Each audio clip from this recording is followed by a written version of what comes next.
오늘도 깊이 있는 분석이 필요한 시장의 이슈와 종목의 이슈들 투자텔미로 풀어드리겠습니다. 준비된 키워드 함께 보시죠. 누군가의 위기가 누군가에게는 기회가 될 수 있다. 이 말이 통할 것 같습니다. 제약바이오 안에서 오늘 이 얘기 첫 번째로 짚어볼 거고요. 하반기에 반전 드라마를 쓰게 될 종목도 제가 두 번째로 준비를 했습니다. 마지막으로 테슬라와 엮인 삼성 구조대 얘기를 세 번째로 짚어보겠습니다. 첫 번째 내용 함께 보시죠. 네, 오늘은 이제 먼저 간밤 뉴욕 증시에서 일라이릴리의 주가가 14% 급락한 이유와 배경에 대해서 알아보고 거기에서 우리는 또 아이디어를 얻을 수 있는 종목이 무엇이 있는지 체크를 해보겠습니다. 일라이릴리의 경구약 오포글리프론의 임상시험 결과가 이 경쟁사 제품이 미국비보다 효과가 떨어졌다. 그리고 결과가 기대에 못 미쳤다라는 평가와 함께 임상에서 고용량 투여군의 10% 이상이 구역, 구토 등 부작용으로 중도 탈락한 점이 부담으로 작용을 했습니다. 한양증권 오병용 애널의 코멘트를 이제 참고해서 전해드리면 지금 일라이릴리가 간밤에 급락을 하면서 시총이 100조 원 이상 증발을 했는데 오포글리프론 가치가 수백조 원이었던 것으로 추정이 된다. 이는 미국 투자자들도 경구용 GLP-1을 게임 체인저로 보고 있다라는 반증이다라는 의견과 함께 지금 오포글리프론 데이터가 압도적이지는 않아서 앞으로 더 효과가 좋을 수 있는 경구용 GLP-1 후발주자들에게도 더 큰 기회가 생긴 상황이고 국내 증시 안에서는 일동제약과 D&D 파마텍을 꼽을 수 있다라고 언급을 하고 있습니다. 그리고 또 다른 텔레방으로 이동을 해서 추가적인 내용 짚어보겠습니다. 간밤에 이제 언급드렸다시피 미장에서는 일라이릴리가 14%대로 급락을 했지만 경쟁사인 노보노디스크가 7% 강세를 보였고 경구용 비만 치료제를 개발 중인 바이킹 테라퓨틱스도 무려 11.5% 급등으로 마감이 됐습니다. 이번에는 일라이릴리와 경구용 이 노보노디스크 그와 더불어서 여러 가지 내용들을 좀 분석을 해보도록 할 텐데 일라이릴리와 더불어서 바이킹 테라퓨틱스를 비교 분석해 보도록 하겠습니다. 현재 바이킹 테라퓨틱스는 GLP-1 그리고 GIP, 듀얼 비만 치료제를 개발하고 있습니다. 바이킹 테라퓨틱스의 VK2735는 위크4에서 매우 가파른 초기 감량 곡선을 나타냈었고요. 반면에 일라이릴리의 오포글리프론은 초기 속도는 느리지만 시간이 지날수록 꾸준히 증가한 것으로 확인이 되고 있습니다. 즉, 바이킹 테라퓨틱스의 강점은 초기 가속도가 높다라는 점에 시장은 큰 기대를 가지고 있는 건데 하지만 아직까지 장기 데이터가 없어서 GLP-1 계열 특성상 장기 추세 확인은 필요해 보입니다.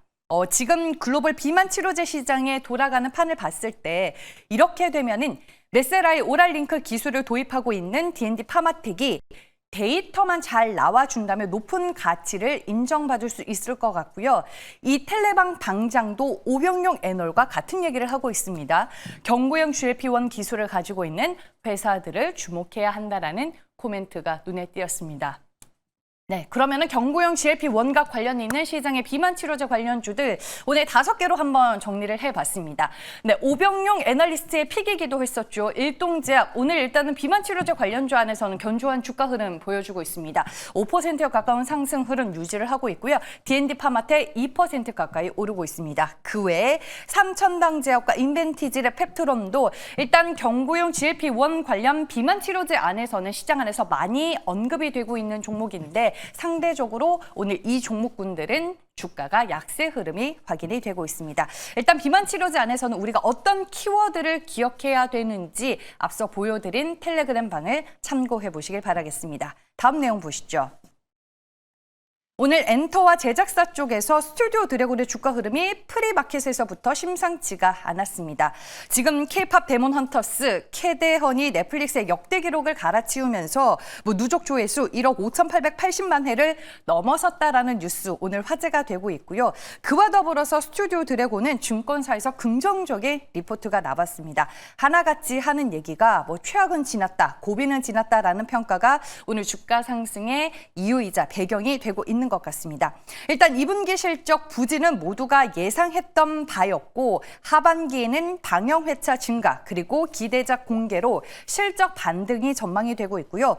추가적으로 대표적인 한한령 해제 수혜주로도 스튜디오 드래곤은 여전히 언급이 되고 있습니다. 그래서 오늘 나온 리포트 중에서 제가 2개를 재구성을 해봤습니다. 함께 보시죠.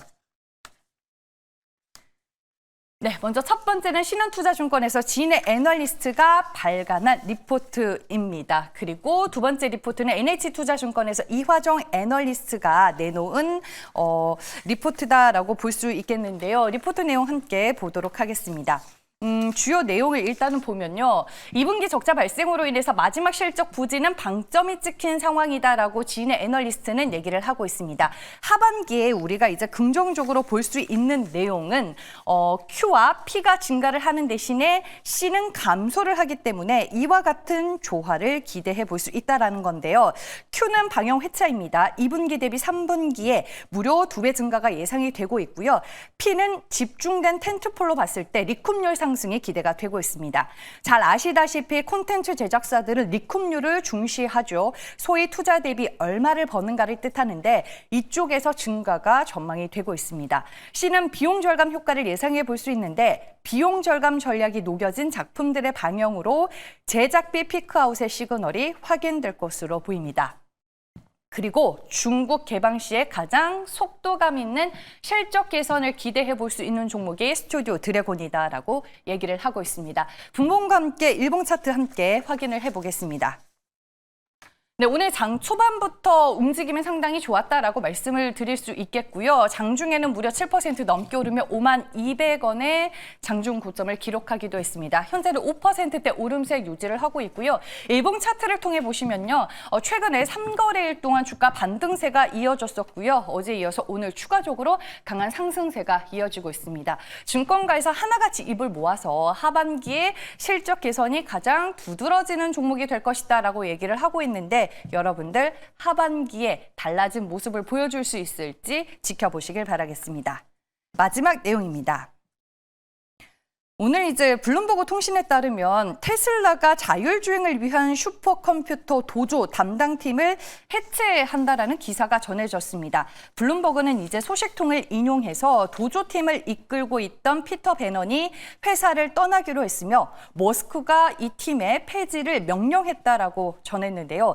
이와 같은 조치는 테슬라가 컴퓨팅 분야의 엔비디아와 AMD 그리고 칩 제조 분야의 삼성전자 등 외부 기술 협력사들에 대한 의존도를 높일 계획이기 때문이다라는 분석이 더해지기도 했습니다. 이에 대해 일론 머스크가 또 X에 글을 올렸습니다. 텔레방에서 확인을 해볼 수가 있었는데요. 같이 보도록 할게요. 테슬라가 자원을 나누어서 서로 다른 AI 칩 설계를 병행하는 건 말이 되지 않는다. 테슬라의 AI5, AI6 그리고 그 이후의 칩들은 추론에 탁월하고 훈련에도 최소한 꽤 괜찮은 성능을 발휘할 것이다. 모든 노력은 그 방향에 집중이 되고 있다라는 텔레그램 X에 글을 올렸고요. 이어서 또 올린 글을 확인해 보면요. 슈퍼컴퓨터 클러스터에서는 추론이든 훈련이든 간에 AI5, AI6 칩을 하나의 보드에 다수 탑재하는 것이 합리적일 것입니다. 이는 단순히 네트워크 케이블링의 복잡성과 비용을 몇 자릿수나 줄이기 위함이고 그걸 도조 3라고 부를 수 있겠네요. 라고 얘기를 하고 있습니다.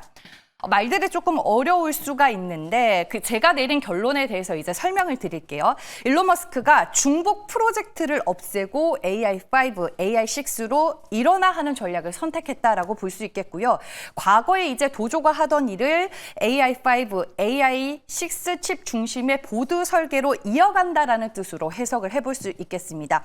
완전히 다른 방식이 아니라 기존 도조의 목표는 유지를 하되 아키텍처만 바뀌는 게 아닐까라고 조심스럽게 추측을 해볼 수 있겠습니다. 즉, 도조팀의 해체가 후퇴가 아니라 도조의 철학이 AI5, AI6 기반의 보드로 재해석이 되면서 기술 전환에 대한 연속성을 일론 머스크가 X에 시사를 하지 않았나 싶고요. 결국에 이 도조3의 수혜주는 자연스럽게 삼성전자 밸류체인 종목으로 연결이 될 것 같습니다.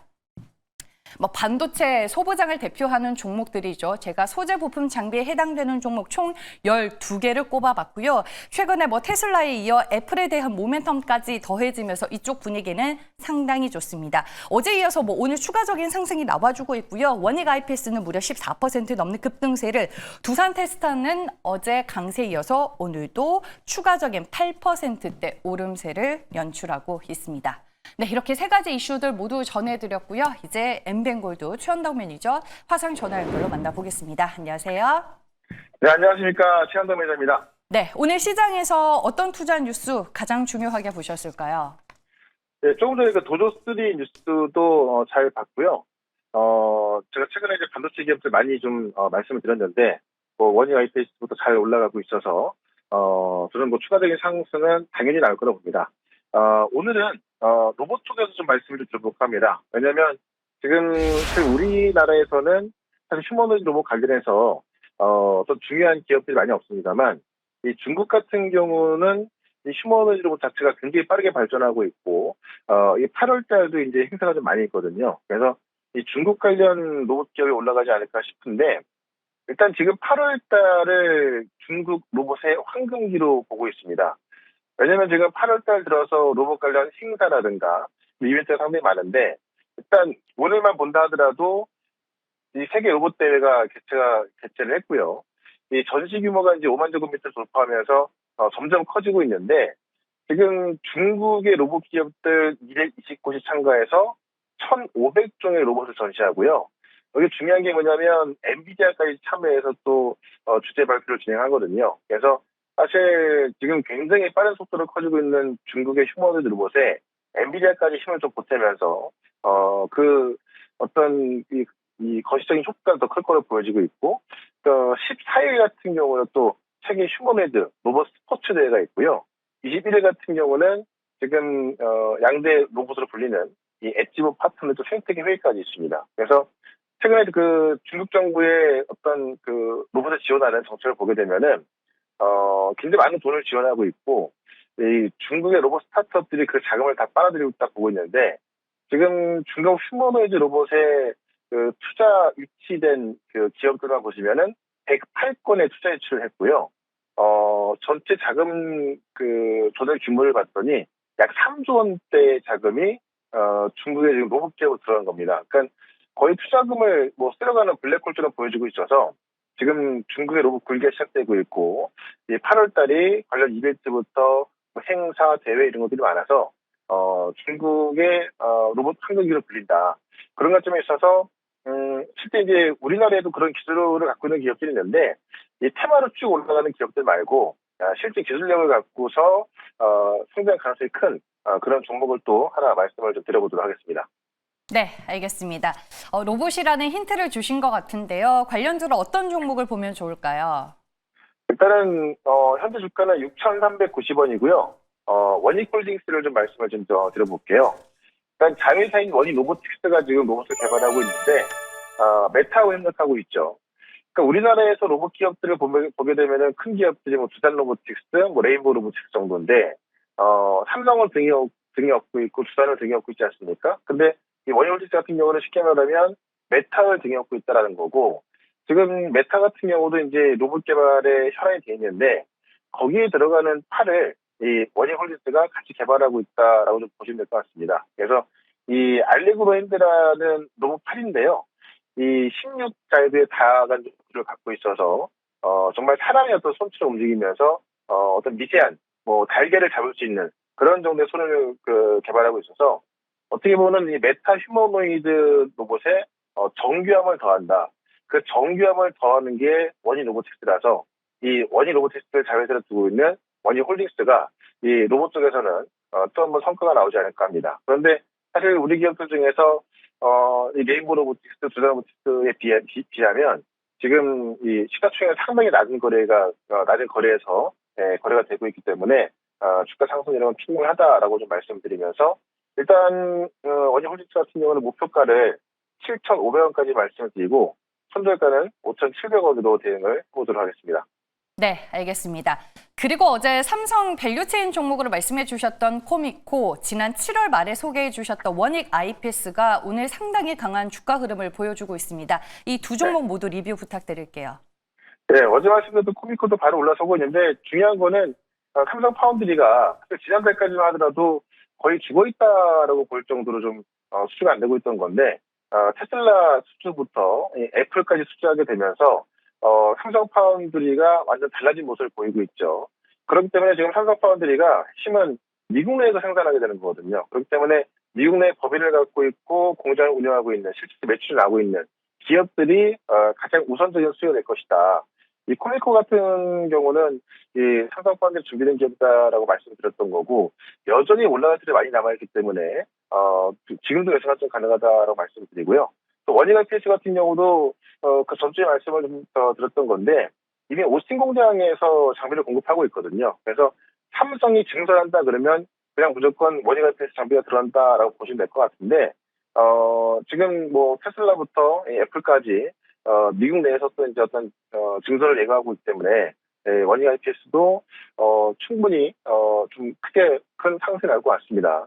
일단 목표가를 3할주로 말씀드렸고 오늘 중에 15% 급등하고 있습니다만은 추가 상승 더 나올 수 있기 때문에 계속해서 보유해보자 이렇게 말씀드리면서 지금 반도체가 삼성 파운드리로 꽤 큰 강성이 예고되고 있거든요. 그래서 오늘 장 끝나고 모레 방송에서 이 삼성 파운드리 관련된 반도체 기업들 그다음에 스테이블 코인 관련주도 급등하고 있죠. 스테이블 코인부터 2차 전지 바이오까지 또 한번 자세히 말씀드릴 거니까 유튜브에서 최현도 검색하시고요.